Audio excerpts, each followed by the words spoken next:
ஆண்டவராகிய இயேசு கிறிஸ்துவினுடைய புண்ணிய நாமத்தினாலே உங்களை நான் வாழ்த்தி வரவேற்கின்றேன். யாக்கோபு நிருபம் 4ஆம் அதிகாரம் 1-10 வாக்கியங்களை வாசித்து பாருங்கள். இதை நான் வாசித்த போது ஜெபத்தோடு இணைக்கப்பட்ட இணைந்த 3 விதமான மனிதர்களை குறித்து நான் கற்றுக்கொண்டேன். முதல் மனிதர்கள் யார் என்றால் விண்ணப்பம் பண்ணாத மக்கள்.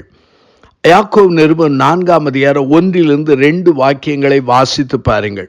அதில் 2வது வாக்கியத்திலே நீங்கள் விண்ணப்பம் பண்ணாமல் இருக்கிறதுனாலே உங்களுக்கு சித்திக்கிறதில்லை.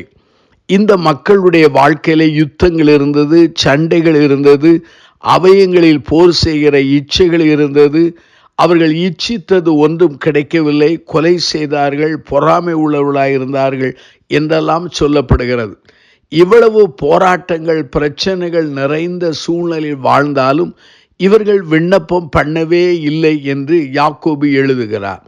அருமையானவர்களே, இவ்வளவு சூழ்நிலையிலும் ஆண்டவரை தேடி விடுதலையை பெறலாம், சமாதானம் பெறலாம் என்று இந்த மக்களுக்கு எண்ணமே இல்லை. இவர்கள் விண்ணப்பம் பண்ணாத மக்களாக காணப்படுகிறார்கள். ஒரு கோணத்திலே சொல்ல வேண்டுமென்றால் தங்கள் பிரச்சனைகளை தாங்களே தீர்த்து கொள்ள முடியும் என்கிற நம்பிக்கையிலே வாழ்ந்திருப்பார்களோ என்று எண்ண வேண்டியதாக இருக்கிறது. அருமையானவர்களே, சில மக்கள் இருக்கிறார்கள், விண்ணப்பத்தை நம்புவார்கள், ஆனால் அவர்கள் ஒரு வினாடி கூட விண்ணப்பம் பண்ணுவதில்லை. ஆண்டவருடைய தாசர்கள், போதகர்கள், நற்செய்தியாளர்களுடைய பிரார்த்தனையை நம்புவார்கள். இவர்கள் ஒரு வினாடி கூட ஜெபிக்காத மக்களாக இருக்கிறார்கள். ஆகவே முதல் ரகம் விண்ணப்பம் பண்ணாத மக்கள். 2வது ரக மக்களை சொல்கிறேன். யாக்கோபு நிருபம் 4ஆம் அதிகாரத்திலே அங்கே 3வது வாக்கியத்தை பாருங்கள். நீங்கள் தகாத விதமாய் விண்ணப்பம் பண்ணுகிறபடியினால் பெற்றுக்கொள்ளாமல் இருக்கிறீர்கள். இவர்கள் விண்ணப்பம் பண்ணுகிறவர்கள், ஆனால் தகாத விதமாக விண்ணப்பம் பண்ணுகிறவர்கள்.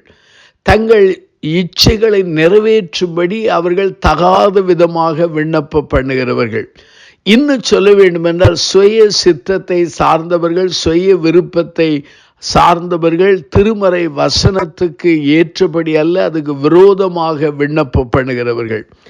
அவர்களை குறித்து 4வது வாக்கியம் சொல்கிறது, அவர்கள் உலக சிநேகம் கொள்ளுகிறவர்கள் என்று சொல்லி யாக்கோபு எழுதுகிறார்.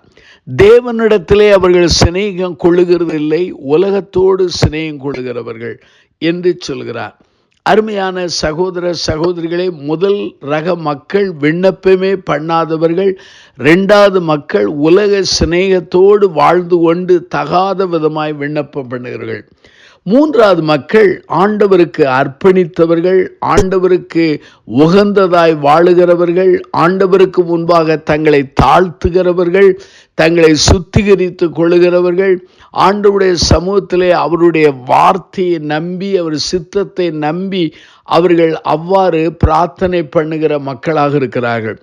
யாக்கோபு நிருபம் 4ஆம் அதிகாரத்திலே 5-10 நீங்கள் 10 வாக்கியங்களை வாசித்து பாருங்கள். ஆவியானவர் அவர்களுக்கு உதவி செய்கிறதை 5வது வாக்கியத்தில் கற்றுக்கொள்ள முடிகிறது. 6வது வாக்கியத்திலே அவர்கள் தாழ்மை உள்ளவர்களாய் இருக்கிறார்கள் என்பதை நாம் புரிந்து கொள்ள முடிகிறது. 7வது வாக்கியத்திலே அவர்கள் மனிதர்களுக்கு அல்ல, தேவனுக்கு கீழ்ப்படிந்து இருக்கிறவர்கள் என்பதை புரிந்து கொள்ள முடிகிறது. அங்கே 8வது வாக்கியத்திலே அவர்கள் ஆண்டவரிடத்திலே கிட்டி சேருகிற மக்கள் என்பதை அறிந்து கொள்கிறோம். தங்களை அவர்கள் சுத்திகரிக்கிறார்கள், தங்களுடைய கைகளை சுத்திகரிக்கிறார்கள், இருதயங்களை பரிசுத்தமாக்கிறார்கள். அவர்கள் அழுகையோடு ஆண்டவரிடத்திலே நெருங்கி வருகிறார்கள். அங்கே 10வது வாக்கியத்திலே அவர்கள் தாழ்மைப்படுகிறார்கள். இவ்வாறு அவர்கள் பிரார்த்தனை பண்ணுவதனுடைய முடிவு என்ன, பலன் என்ன? அவர்கள் பண்ணுகிற எல்லா பிரார்த்தனைகளுக்கும் தடையில்லாதபடி ஆண்டவர் பதில் கொடுத்து அவர்களை உயர்த்துகிறவராக அவர் காணப்படுகிறார் என்பதை இந்த திருமறையிலிருந்து நாம் புரிந்து கொள்ள முடிகிறது. இந்த செய்தியை கேட்கிற சகோதர சகோதரிகளே, இந்த 3 விதமான ரகமான மக்களிலே நீங்கள் யாராக இருக்கிறீர்கள்? விண்ணப்பம் பண்ணாத மக்களாக இருக்கிறீர்களா, அல்லது விண்ணப்பம் பண்ணியும் தகாத விதமாய் விண்ணப்பம் பண்ணுகிறவர்களாக இருக்கிறீர்களா, அல்லது தேவனிடத்தில் கிட்டி சேர்ந்து உங்கள் கைகளையும் உங்கள் இருதயங்களையும் சுத்திகரித்து கொண்டு தேவனுக்கு முன்பாக தாழ்மையாயிருந்து அவருக்கு கீழ்ப்படிந்து சத்ருவாகிய பிசாசை எதிர்த்து நின்று யுத்தம் செய்கிற அந்த அருமையான ஜெப வாழ்க்கையை வாழ்கிறவர்களாய் இருக்கிறீர்களா என்ற ஒரு கேள்வியை கேட்க அழைக்கப்படுகிறீர்கள். என் வாழ்க்கையிலே உங்கள் வாழ்க்கையிலே நாம் மூன்றாவது ரக மக்களாக வாழ வேண்டும், மாற வேண்டும், அவ்வாறு ஜெபிக்க வேண்டும் என்று சொல்லி நம்மை அர்ப்பணிப்போம். கண்களை மூடி நாம் பிரார்த்தனை செய்வோம். ஜீவனுள்ள பிதாவே, இந்த நல்ல நாளுக்காக நாங்கள் நன்றி சொல்கிறோம்.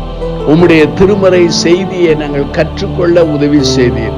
நாங்கள் மூன்றாவது ரக மக்களாக ஆண்டவருக்கு பயந்து ஆண்டவருக்கு பிரியமானபடி வாழ்ந்து அவருடைய சித்தத்தை மையமாய் வைத்து வாழ்ந்து ஜெபிக்க எங்களுக்கு பலந்தார்.